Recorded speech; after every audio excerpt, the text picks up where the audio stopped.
So for this video, I decided that basically I'm just gonna stand in front of the camera and make stupid faces for 20 minutes and see what kind of viewer retention I can manage. I'm just kidding, that's not what I'm gonna do. What we're gonna do for this video is talk about magnets, voice coils, and polarity and motors and related items, magnetic fields, flux density, etc. So let's take a look at that.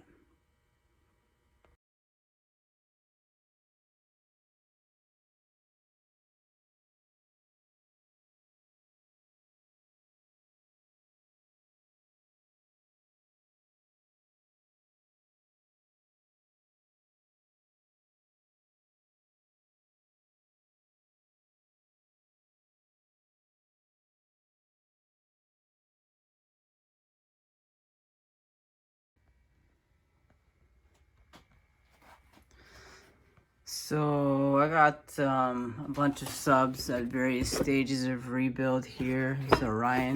This is a cone I'm working on a cone assembly for. I've got this wolfram that I'm putting a new voice coil in.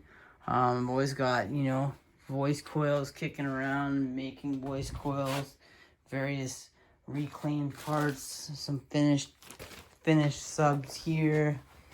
I've got this box that I'm working on here. Just doing some painting right now. Got some rebuilds, some finished rebuilds, some in the process rebuilds. Anyway, I thought I would take a break to make a quick video. So, why don't we jump right into that?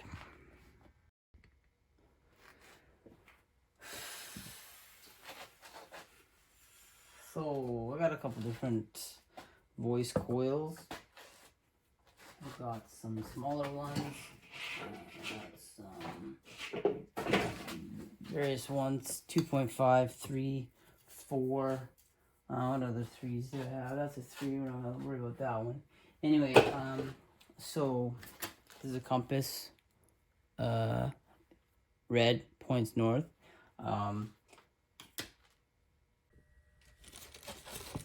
So as most of you probably already know, one of the sort of key features of magnets, other than the fact that they stick to things, is that they have the north and the south pole. So the point is that if you put the two opposite poles together, they will stick. Oh, like that.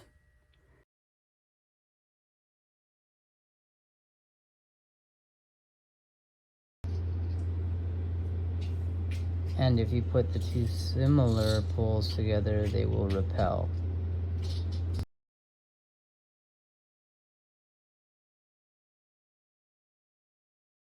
With these ones so small, so just flip them around like this. They don't want to go together. I know it's kind of a silly demonstration, but the two similar poles will not go together. In fact, they'll push each other apart. So if you use an electromagnet and you change the field direction back and forth, it would cause the voice coil itself to oscillate.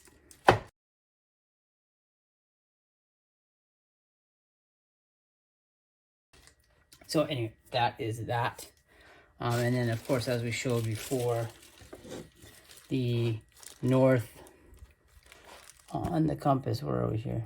There it is. We'll point to, let's see.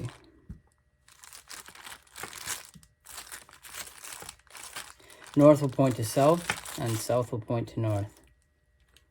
Oh, of course, that's not even visible there.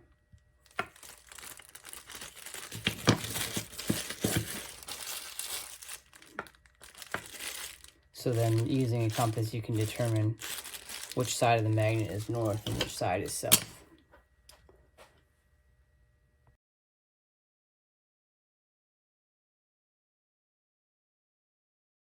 fundamental principle that a speaker is based on.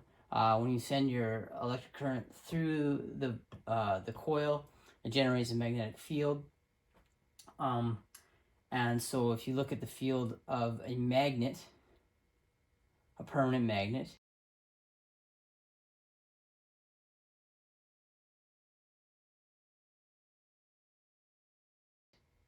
and you compare it to the field generated by the electromagnetic field generated by a voice coil, you can see that by changing the direction of the electric current going through it, you can change the way that the voice coil pushes against the magnet, creating the oscillation, compressing the air and producing the sound. So we're going to attempt to get this to modify the magnetic field here in the voice coil. Or not in the voice coil. We're going to modify the voice coil's magnetic field. Now, if you connect positive in the direction that positive, like the plus on your speaker terminal, and negative, you should theoretically create a magnetic field in a certain direction. I believe the magnetic field in the motor north is pointing up. So what we're expecting to see is that the bottom of the magnet is south, so the north arrow, the red, should point towards the south pole of the motor, the bottom. So that's correct. I don't know if you can see that. Oh, that's horrible. But the red is pointing to the underside of the magnet, which tells us the bottom is south, and if we turn it around, the top is north. So that means through this speaker, you have a south pole coming off the bottom and a north pole going off the top. And that magnetic field lines up with the linear movement of the cone assembly.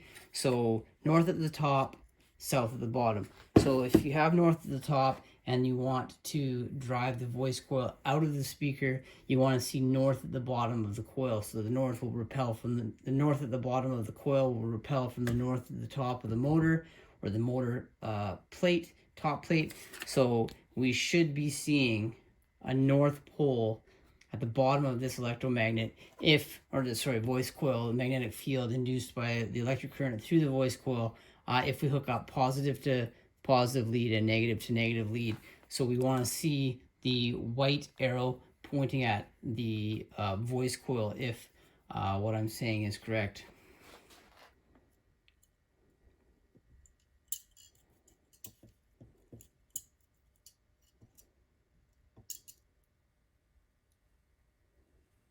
It's weak, but it works.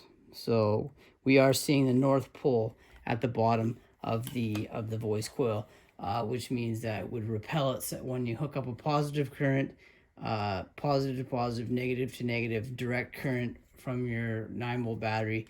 You get a north pole at the bottom, and you get a south pole at the top. That's what we would expect to see. That's what would cause the speaker to move in the appropriate direction. And it's the same for every voice coil. They're always wound the same way, and you get the same field when hooked up positive to positive, negative to negative. Every motor should be polarized the same way, north at the top, south at the bottom.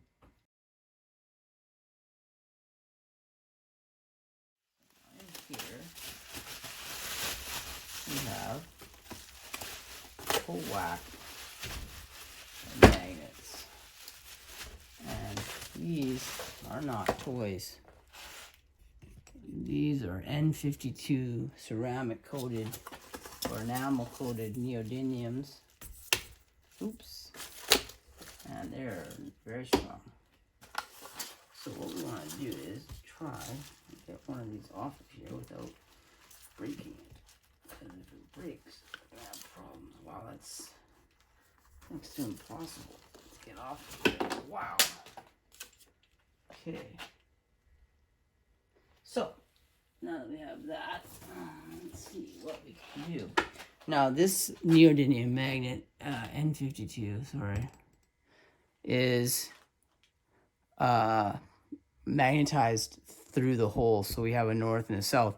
I don't know which is which off of this, so what we're going to do is take the compass,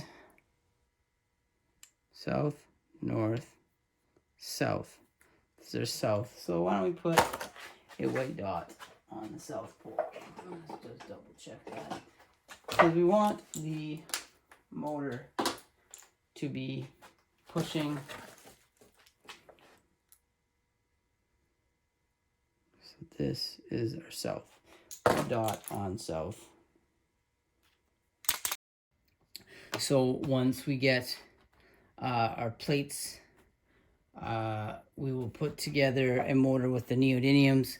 Now that I know where the south pole, I'll double check that before I assemble anything. But it looks like we can make an appropriate motor with those and see how that turns out once we assemble it.